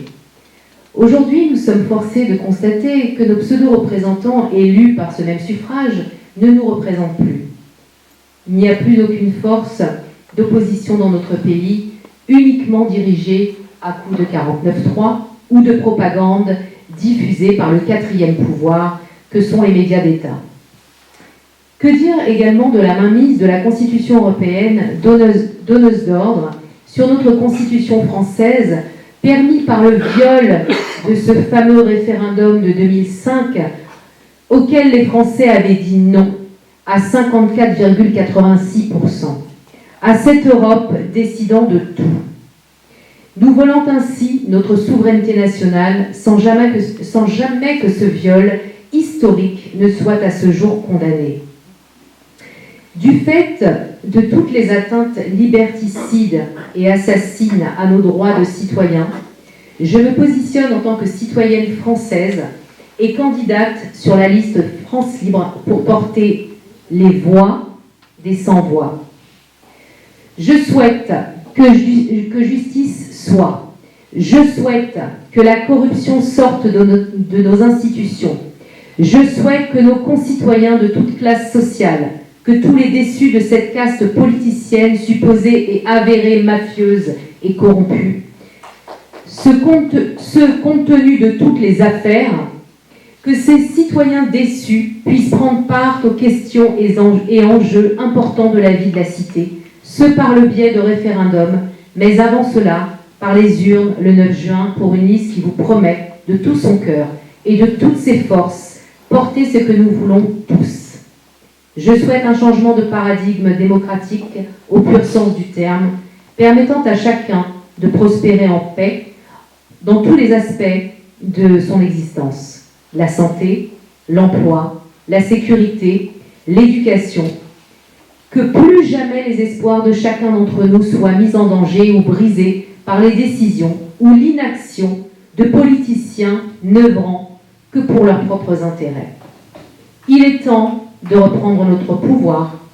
Aussi, dernier point qui prône, je l'ai dit tout à l'heure, mais je le répète, qui prône au-dessus de tout et qui est la source de ma détermination sans faille, ainsi que le respect de ce en quoi je m'engage aujourd'hui. Je suis une maman qui aime plus que tous ses enfants. De ce fait, je ne peux me résoudre à les laisser vivre dans un modèle antidémocratique où ils n'auront le droit de subir et de se taire. Ainsi, le 9 juin, ce sera par le peuple, pour une France libre et la vie. Libérons-nous, ça commence le 9 juin. Ouais, oui. Alors bonjour à tous, je me présente, je suis Véronique Padilla, je suis maman de 5 enfants, des petits-enfants aussi. Mais surtout, pourquoi je suis ici aujourd'hui? Il y a plusieurs choses. La première, c'est déjà la mission que je suis chargée, la mission que j'estime que j'ai depuis mon enfance. Je suis quand même la fille d'un monsieur qui a fait le débarquement de Provence avec les tirailleurs sénégalais. Donc, je suis un peu émue.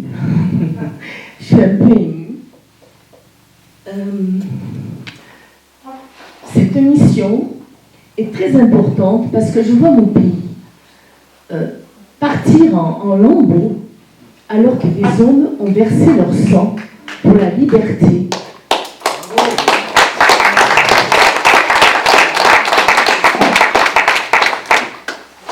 Parce qu'ils croyaient en une France et en un drapeau, et qu'ils l'admiraient, qu'ils le respectaient. Ce mot respect, il y a bien belle lurette qu'on l'a oublié et qu'on n'inculque pas à nos enfants, aux générations qu'il y a actuellement. Moi, je fais partie, et puis pour le bon nombre de personnes qu'il y a autour de cette table, nous faisons partie des générations qui avons reçu une éducation, qui avons reçu des valeurs, qui avons reçu une culture, qui avons reçu, comment dirais-je, l'amour de notre pays. Et aujourd'hui, nous sommes confrontés à une jeunesse, pas toute la jeunesse, mais à une certaine jeunesse qui n'y a plus de repères, qui n'ont plus de valeur et qui ne savent pas ce que c'est aimer sa patrie.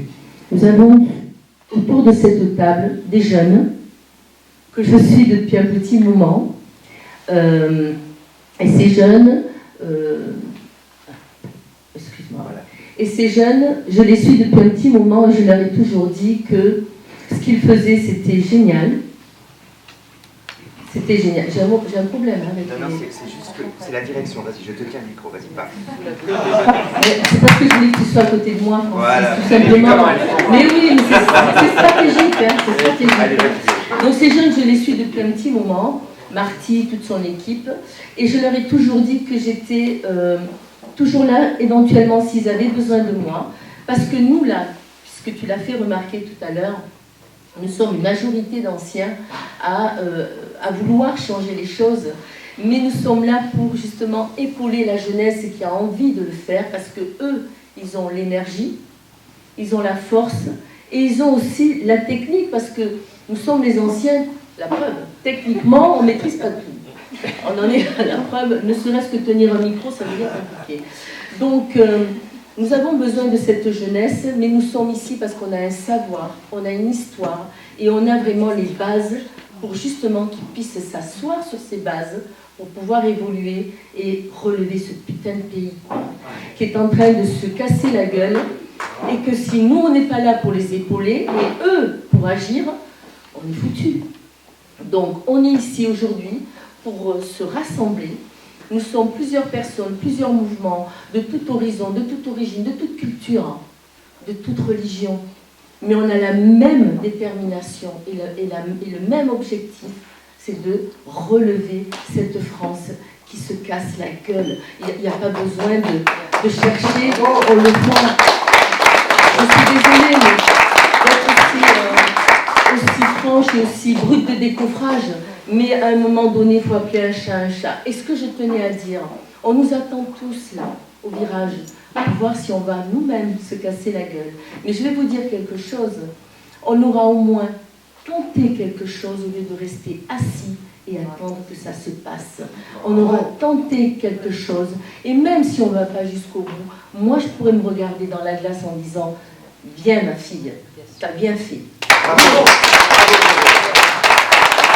Nous avons un invité aujourd'hui, un invité surprise, un jeune homme qui était à la sortie et qui est venu vers moi et qui m'a dit Francis, voilà, je voudrais dire quelque chose, j'ai besoin de m'exprimer et est-ce que tu acceptes que je puisse le faire?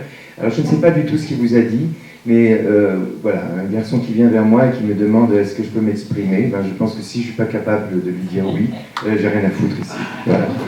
Donc merci vraiment à tout le monde de m'avoir laissé justement pouvoir m'exprimer. Donc comme je vous disais, moi mon but c'est pas de me mettre en avant, donc je ne vais pas vous dire qui je suis, d'ailleurs vous me connaisserez pas, ça ne va pas servir à grand chose. C'est simplement que je pense que je ne vais pas m'attarder non plus sur ce qui ne va pas, parce que je pense qu'aujourd'hui malheureusement pas qu'en France mais dans le monde, qui gouverne le monde, rien ne va. Donc c'est plus simple d'aller comme ça, et surtout parce qu'on vit dans une société qui nous pousse même tous à la consommation, on est plus considérés comme des êtres humains, tous autant qu'on est, mais plus comme des consommateurs, et je pense que c'est un chemin qui fait qu'on va complètement à l'inverse du sens qu'on aurait dû donner à notre vie. Et du coup, tout ce qui est politique, etc., c'est des exemples qu'on a pu voir jusqu'à présent, qui sont pour moi des mauvais exemples, tout ce qu'on a pu dire, voilà, donc tout ce qu'on a pu voir jusqu'à présent. Et du coup, je pense que, voilà, moi, les gens, je viens aujourd'hui, pour vous dire, moi, j'ai jamais voté de ma vie. J'ai très jeune compris que les dés étaient pipés, et c'est pour ça que j'ai pas voté, parce que j'avais peur d'être complice, en fait, des guerres et des choses vraiment mal qui se font dans ce monde, de par mon vote, et en sachant qu'ils changeraient rien en réalité, parce que les dés étaient pipés. Et du coup, aujourd'hui, moi, je vais avec ces personnes-là que je connais, certaines depuis pas mal de temps, comme vous les connaissez tous, de par les médias ou des choses comme ça. Et d'autres personnes que j'ai pu rencontrer grâce aux réseaux sociaux plus récemment, qui est Marty. Je ne connais pas les autres personnes qui sont autour de leur table, mais je me rends compte qu'ils ont quand même, ils ont envie de faire des choses qui ne sont pas des choses qui sont tournées autour d'eux-mêmes, mais plus voilà, pour les gens en général, la nature, le monde dans lequel on vit. Et je pense que la France, elle est représentative de son peuple. C'est la France, ce sont les Français qui font la France.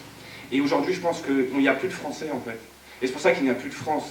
C'est que, malheureusement, c'est très dur de dire ça, et quand je dis ça, j'exagère, bien évidemment, mais qu'il faut être libre, et pour être libre dans un monde, pour pouvoir avoir la vraie liberté, en fait, tout ce qui est société de consommation, conformiste, etc., vont totalement à l'encontre de cette vraie liberté qui nous permettent de pouvoir avoir les yeux ouverts, de voir ce qui se passe réellement.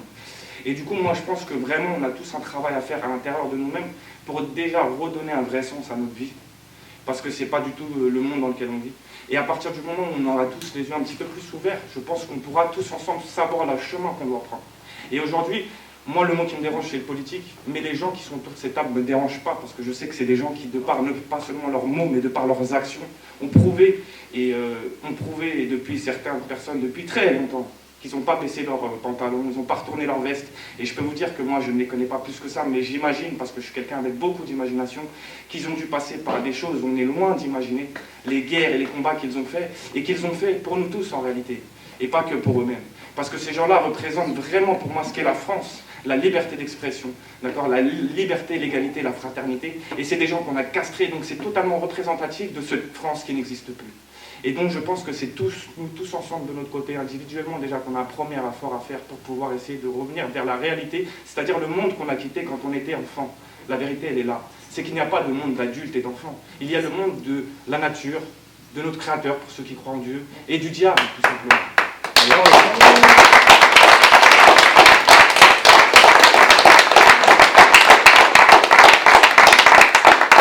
Merci beaucoup, et vraiment, voilà, moi je ne veux pas m'attarder sur ces choses, je pense que c'est très important qu'il y ait un éveil tous ensemble. Je vais représenter, ce qui est bien, c'est que je suis dernier de cordée, et je représente tous les êtres humains, mais je représente vraiment ceux qui souffrent le plus, parce que moi j'aimerais bien qu'on soit tous au même niveau, je pense qu'on est là pour ça en réalité, et c'est qu'en étant au même niveau qu'on pourra vraiment se rendre compte que chacun a le potentiel qu'on a. Et on a besoin des autres pour se rendre compte de notre propre potentiel. Et ça, quelque chose qu'on ne cultive pas du tout, parce que la sagesse ne mène pas à la consommation. La sagesse est le mot inverse de la consommation, quelque part. Le mot dépenser est l'inverse du mot penser. Vous voyez ? Et c'est des choses qui sont... Je pense que c'est vraiment réel. Et je pense que c'est vraiment à partir du moment où il y en a, la religion, ça dérange, Dieu, etc., parce qu'ils voient ça un peu comme le Père Noël. Il y a d'autres, c'est plus la nature qui vont leur parler, peu importe ce qui vous parle, en fait. Ce qui est important, c'est de revenir à ces bases-là, en fait. Tout simplement, et de vivre vraiment, parce qu'actuellement, nous ne vivons pas vraiment notre vie, et la mort va nous laisser énormément de regrets. Et n'attendons pas de mourir pour savoir vraiment ce que c'est la vie. Wow. C'est ton prénom? Moi, je ne veux pas me mettre en avant. Non, mais c'est comment ton prénom? Oui. Non, mais comment tu t'appelles? Jules. On cherche une tête de liste, hein, Jules. Écoute, Jules, tu reviens quand tu veux. Hein. Ouais, tu reviens quand tu veux. Et merci de nous avoir rappelé. Merci de nous avoir rappelé, Jules, ce que veut dire le mot français à l'origine. Hein. Le mot français à l'origine vient du mot francus, qui signifie l'homme libre. Et quand tu dis qu'il n'y a plus de français, eh ben, tu dis la vérité, hélas, puisque le français n'est plus libre. S'il n'est plus libre, le français n'est plus français. Alors mes amis, au nom de cette fraternité que nous avons partagée ici devant vous, et nous allons écouter vos questions, et au nom de cette fraternité, j'ai envie de dire, redevenons libres, redevenons français. Voilà, nous allons écouter vos questions. La question, c'est, tout à l'heure, vous avez dit que vous allez, vous allez faire revenir dans les assemblées citoyennes pour décider. C'est-à-dire qu'en fait, c'est les assemblées citoyennes qui discuteront ensemble et tout ça, et qui renverront la décision à vous, aux députés. Donc, en réalité, je pense que c'est un peu inexact. Ils vont vous renvoyer ce que vous devez voter. Oui. Mais ça n'est pas la décision. La décision, c'est ce qui va être décidé par l'Assemblée ensuite. Oui, mais c'est très différent. Je vais vous répondre, madame. D'accord, voilà. Je suis condorcétiste. Moi, je suis très client... Au revoir, madame. Je suis très client de Condorcet, et dans la Constitution que Condorcet rédige pour la Convention au printemps, et qui a été refusée puisque les montagnards ont pris le pouvoir à la Convention et ont confié une nouvelle rédaction à Hérault de Séchelles, d'une Constitution qui n'a jamais servi d'ailleurs, mais qui est très intéressante, mais moins intéressante que celle de Condorcet. On parle du principe de la décision et des paliers de décision. C'est-à-dire que vous parlez de la décision définitive, mais avant la décision définitive, oui, non, mais c'est pas la décision. Il y a des décisions, et il y a des décisions par palier dans une juste démocratie. C'est-à-dire que des décisions sont prises qui aboutissent à un autre vote, etc., etc. Et dans le contexte démocratique, on décide à plusieurs paliers, et il y a une décision finale. Donc, nous, avant de parler de la décision finale qui ne nous appartient pas, nous devons parler de la décision qui nous appartient. Et la décision qui nous appartient, madame, c'est celle qui va être prise par le groupe, par l'Assemblée citoyenne. C'est-à-dire que la décision porte sur qu'allons-nous voter.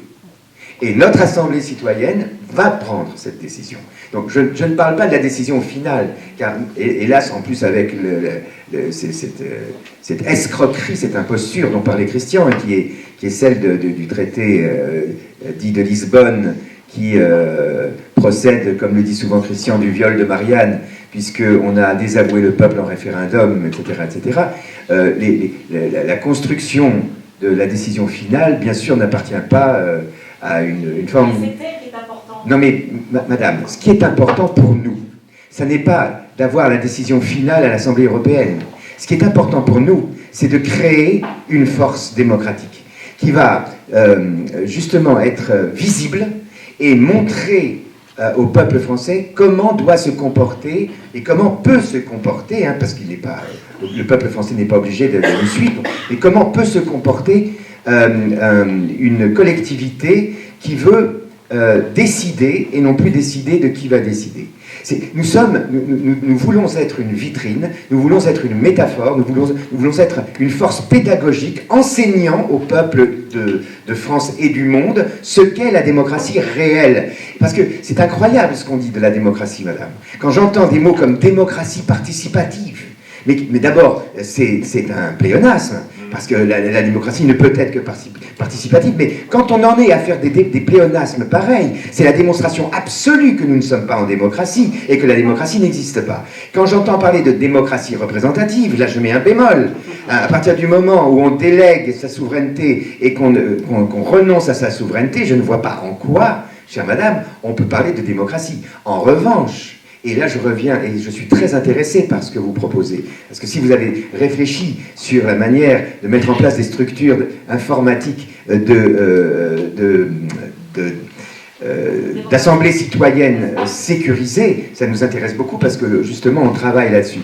Mais, justement, vous nous rappelez que le fait de confier la décision à une personne ne peut pas apporter ou garantir le bonheur et la sécurité à une collectivité. Voilà pourquoi il est important que nous proposions au peuple français une structure sociale et politique basée sur le mandat impératif, basée sur les assemblées citoyennes et donc basée sur la responsabilité citoyenne de chaque citoyenne et de chaque citoyen. Nous sommes là pour dire aux gens, bougez-vous le cul, pardonnez-moi madame d'être un petit peu trivial, mais bougez-vous le cul, parce que nous on est là en train de vous proposer de créer avec nous une mouvance démocratique dans une structure républicaine verticale dans laquelle le peuple ne pourra jamais être libre et perdra toujours sa souveraineté, mais nous ne sommes qu'une force de proposition et nous avons besoin pour cela des voix des unes et des autres, de ceux qui refusent ce système, de ceux qui ne veulent pas entendre parler de ce système. S'ils veulent vraiment abolir ce système, qu'ils nous donnent une chance de l'abolir. Voilà. La première, c'est la plus idiote, me dirait Christian, je peux m'y passer, il n'aime pas que je pose la question. C'est comment est-ce que vous avez une idée pour contourner la magouille électorale sur les résultats véritables? Ça, c'est son tour, et pour ça, pour étouffer les résultats. Et la deuxième, c'est qui me concerne, mais c'est pas que moi, qui ma passion, c'est l'enseignement, qui est une catastrophe, je confirme, au niveau des programmes, de la façon dont on formate les gamins, la façon dont ils sont peu suivis, même les grands, pour l'entraînement dans l'année. Est-ce qu'il y a quelque chose de prévu pour un volet éducatif? On a essayé dans un collectif d'Eure-et-Loire, où je passe pas mal de mon temps, à monter un truc, mais tout petit, on s'est essoufflé, on a laissé tomber.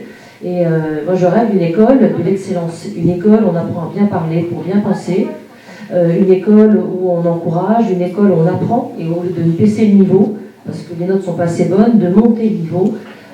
C'est ça dont je rêve, et il n'y a pas moyen de le faire. Et voilà. Madame, alors, en ce qui concerne la fraude, puisque le problème que vous soulevez est le problème prégnant de la fraude électorale. Donc, nous avons quelques idées. Alors, les idées, déjà, c'est de rapidement déposer notre liste et qu'elle soit agréée, que nous puissions nous concentrer sur l'animation du maillage citoyen qui nous soutient dans toute la France. Parce qu'il va falloir que nous ayons des référents départementaux qui organisent la surveillance des bureaux de vote, et chaque bureau de vote où nous ne serons pas présents, eh bien, sera un bureau de vote où nos voix seront, où nous serons grugés de nos voix. Et nous le savons, nous le savons.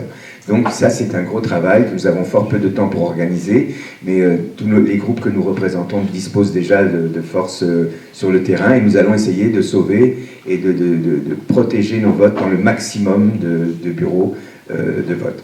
La deuxième idée que nous avons, c'est de créer une sorte de site ou de lieu informatique où tous ceux qui voteront pour nous nous informeront qu'ils ont voté pour nous en nous donnant leur adresse et leur numéro de téléphone.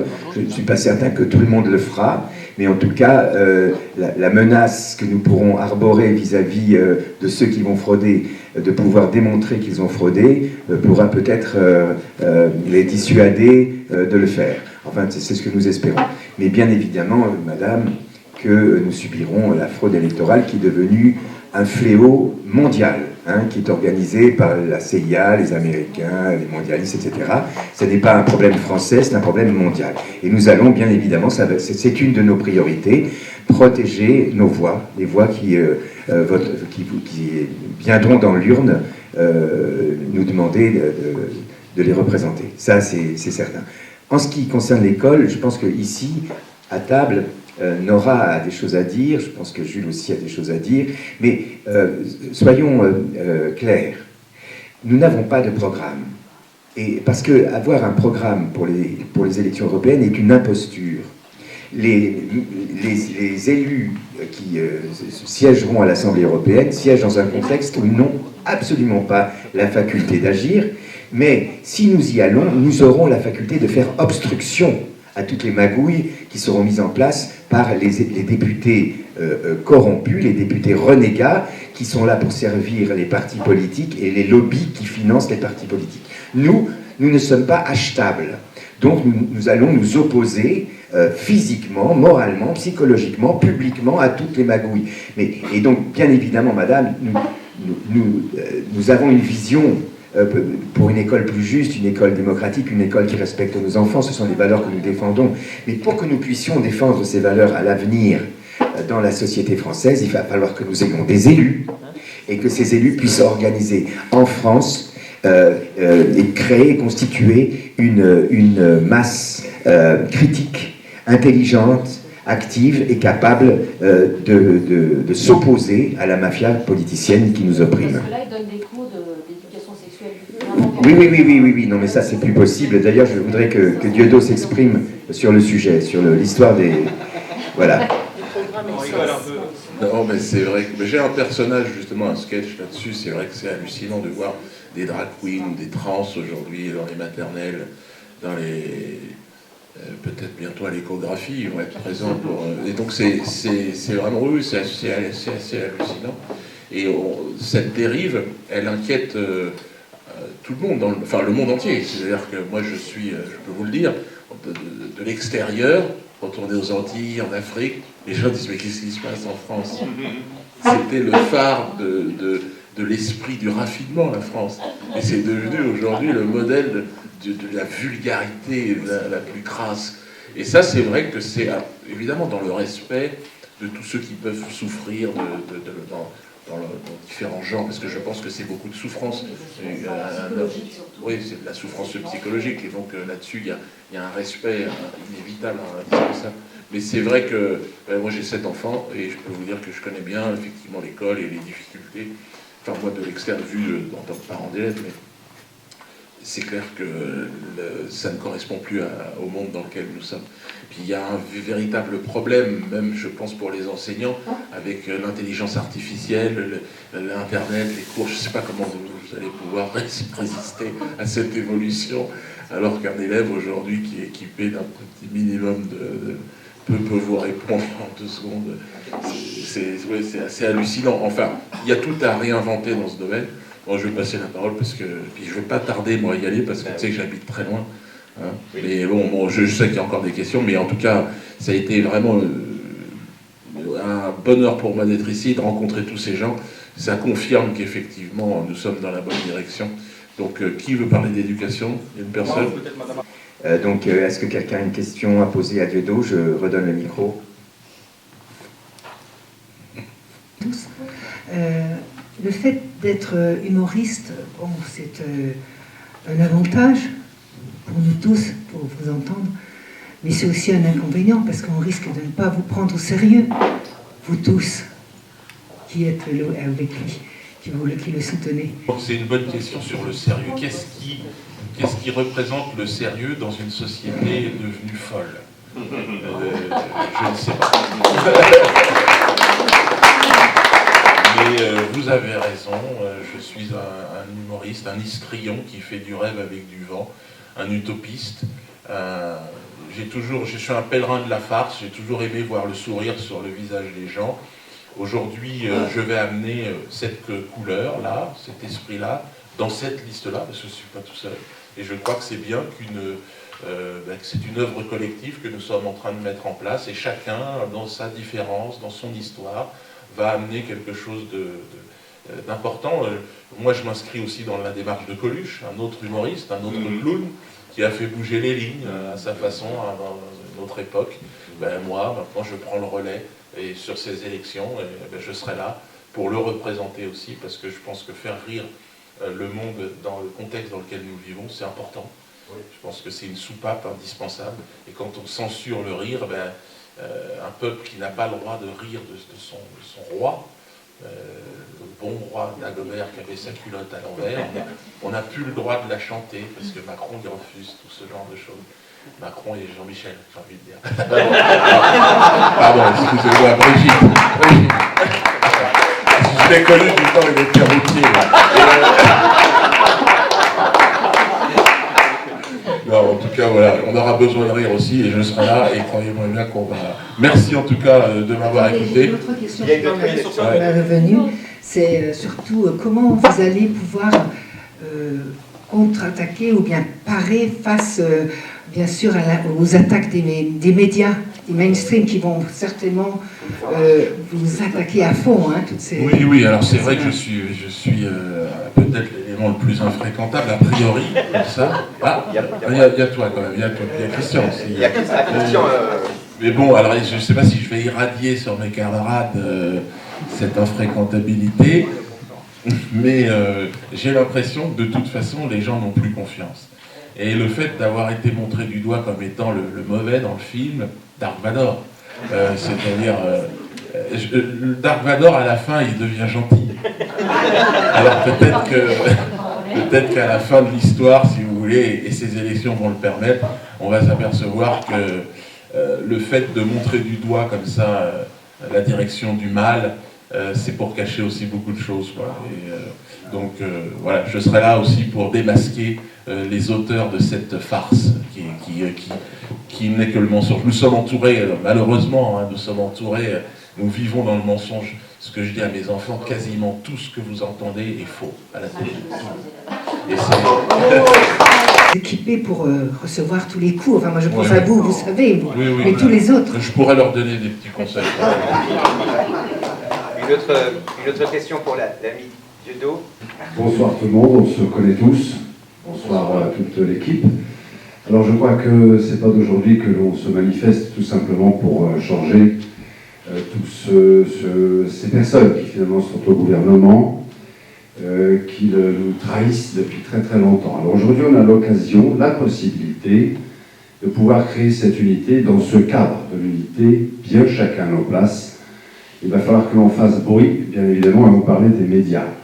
Alors pour répondre à la dame, face aux médias, ceux qui n'ouvriront pas leurs portes, ça veut dire qu'ils n'acceptent pas la vérité. Alors place aux vérités, et cette équipe est là pour ça, pour nous sauver également. Voilà. Je crois que c'est effectivement la manifestation de la vérité qui les dérange, et nous allons les déranger. C'est ça. Voilà. Nous allons, comme la loi nous y invite, nous allons contribuer par tout moyen à la manifestation de la vérité. Voilà.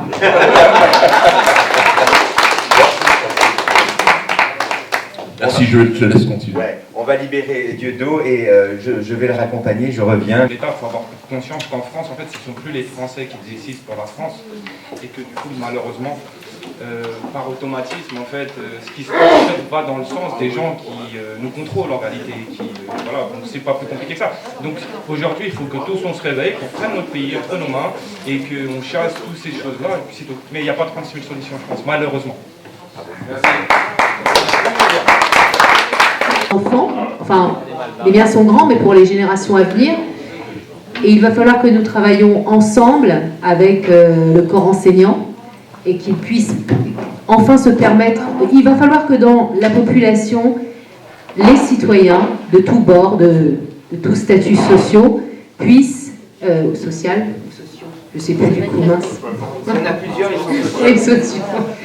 Donc puissent s'exprimer et nous faire part justement, c'est ça. Alors donc les assemblées citoyennes permettront d'amener des choses. Et quand on sait que Pape Ndiaye, l'ancien ministre de l'Éducation, a mis ses enfants à l'école alsacienne en se gaussant et disant qu'il préférait que ses enfants aient une éducation sereine, on le comprend quand on voit les dérives et la décadence qu'il y a dans les écoles. Donc il y a vraiment un travail à faire là-dessus. Et je vais passer pour cette question-là le micro à Véronique qui connaît bien la question du Guy Devras et NSENS. Donc oui, effectivement, pour répondre à votre question concernant le programme qui était idéal, adapté, il faut savoir que dans les années 58-62, ça a été le meilleur programme scolaire qu'il y ait en France, où on avait même 50 élèves par classe et il y avait un taux de réussite qui était le meilleur de l'éducation. Donc c'est simple. Pourquoi vouloir inventer quelque chose qui fonctionnait? Autant reprendre nos fondamentaux, voir ce qui fonctionnait et le mettre en application pour pas être plus bête qu'un autre. Et concernant le programme EdSens, je le suis, ça fait maintenant quelques années que je suis dessus parce que ça me touche personnellement. J'ai même été à l'Assemblée nationale quand il y a eu les amendements qui ont été votés en octobre 2023, j'ai suivi tout ça de près. Donc c'est un programme scolaire qui est même pas un programme, regardez comment c'est vicieux. C'est un fascicule qui est carrément intégré au programme scolaire qui, lui, est obligatoire, le programme scolaire. Depuis le 1er septembre 2022, ça a été obligatoire, on ne peut pas passer outre, sinon vous avez les gendarmes qui débarquent chez vous pour récupérer vos enfants. Donc vous avez un programme scolaire qui a un fascicule, qui est le programme EdSens, où on fait carrément des cours 3 fois par an, de sexualité à partir de 2 ans. C'est vraiment de sexualité où ils doivent se découvrir, où il y a même des séances de masturbation. On marche sur la tête. On marche sur la tête. Il y a les psychologues qui sont dépassés par le nombre de gamins qui sont complètement perturbés. C'est une grosse... Mais alors, c'est lamentable. On est en train de faire de nos enfants des objets sexuels. Des futurs enfants qu'à 7 ans, ils pourront décider pour le genre qu'ils voudront sans demander la permission aux parents. Bon, on pourrait en parler longuement, mais si vous voulez, vous venez sur mon site, on pourra en discuter, échanger, parce que c'est un sujet que je maîtrise et que j'ai bien étudié de A à Z. Donc c'est vraiment un problème de société. Et il faudrait le chanter, oui, il faudrait le chanter, oui. Donc voilà. Et réenchanter. C'est quoi le nom de ton site, s'il te plaît? Moi, je suis Véro, 3 points d'exclamation, la patriote, sur TikTok. Vous me suivez, vous me posez des questions, et ça avec grand plaisir. Voilà.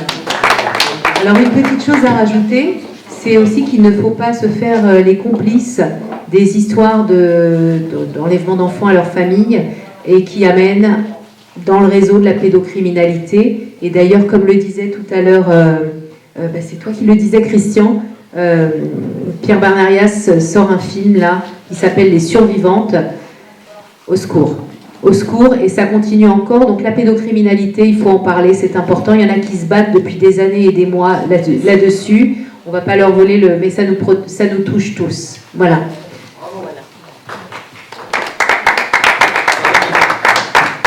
Merci. Nous avons réservé la salle jusqu'à 8h. Le temps passe très vite. Donc merci à vous.